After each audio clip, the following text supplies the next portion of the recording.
राजस्थान में राज्यसभा चुनाव खत्म हो चुका है। 5 उम्मीदवारों में से 4 की सीट जीत का सेहरा बन चुका है, लेकिन राज्यसभा चुनाव के मतदान के वक्त उपजा एक विवाद अब बीजेपी के लिए मुश्किल बढ़ता दिख रहा है। बीजेपी के टिकट पर चुनाव जीतने वाली शोभा रानी ने अब बीजेपी के खिलाफ ही मोर्चा खोल दिया है। क्रॉस वोटिंग को लेकर बीजेपी से निष्कासित हुई धौलपुर विधायक शोभा रानी कुशवाहा राज्यसभा चुनाव में कांग्रेस को अपना मत देने के बाद मीडिया के सामने तो नहीं आई, लेकिन अब प्रेस नोट जारी कर बीजेपी के निष्कासन का जवाब जरूर दिया है।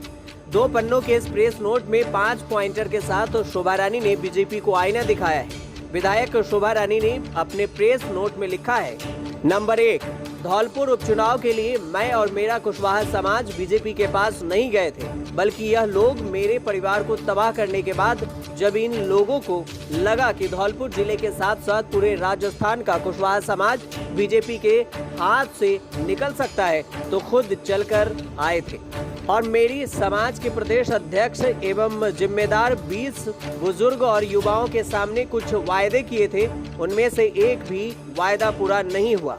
तो बीजेपी हाईकमान उन महान बड़े लोगों से पूछे जो हमें बीजेपी में लेकर गए थे कि हमारे साथ ऐसा क्यों हुआ।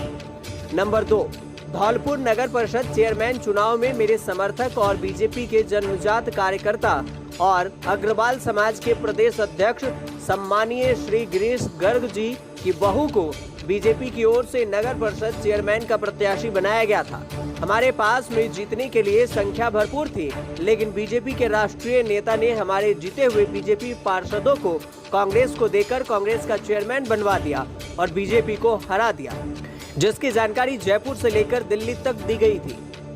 लेकिन उन बड़े नेताओं को सस्पेंड करना तो दूर की बात है, उनके सामने किसी की हिम्मत नहीं हुई कि उनको नोटिस भी दे सके, तो ऐसी पार्टी में कौन सा कार्यकर्ता या नेता काम करना चाहेगा। नंबर 3, हाल ही में संपन्न हुए पंचायत समिति चुनाव में मैंने धौलपुर पंचायत समिति से पंचायत समिति प्रधान के लिए लोधा समाज के श्री नवल लोधा जी को बीजेपी प्रधान प्रत्याशी बनाया था, लेकिन बीजेपी के राष्ट्रीय नेताओं ने जानबूझकर अपने ही कार्यकर्ताओं से उसको हरवा दिया। अब बताएं कि ऐसी स्थिति में कौन सा कार्यकर्ता या नेता काम करना चाहेगा। नंबर 4, बीजेपी की तरफ से प्रत्याशी केवल एक थे, माननीय श्री घनश्याम तिवारी जी।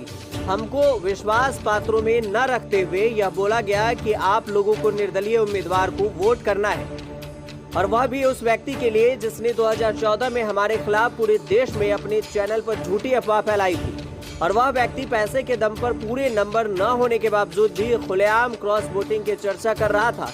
ऐसे व्यक्ति को हमारे समर्थकों ने स्वीकार नहीं किया। नंबर 5, बीजेपी राष्ट्रीय नेता अभी भी मेरे समाज के कुछ गुलाम प्रवृत्ति के ऐसे लालची लोगों को आगे करके समाज की एकता को तोड़कर 2023 के चुनाव में मुझे राजनीति से बाहर करना चाहते हैं, क्योंकि उनको पता है कि शोभा रानी कुशवाहा उस कुशवाहा की पत्नी है जिसने कभी झुकना सीखा ही नहीं, चाहे सामने कितनी भी बड़ी ताकत क्यों ना हो।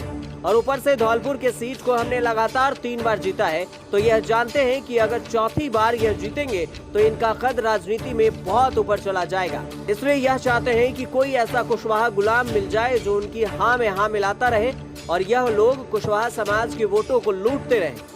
लेकिन अब तक मैंने, मेरी कुशवाहा समाज ने और मेरे सभी सर्व समाज के कार्यकर्ताओं ने धोखा बहुत खा लिया।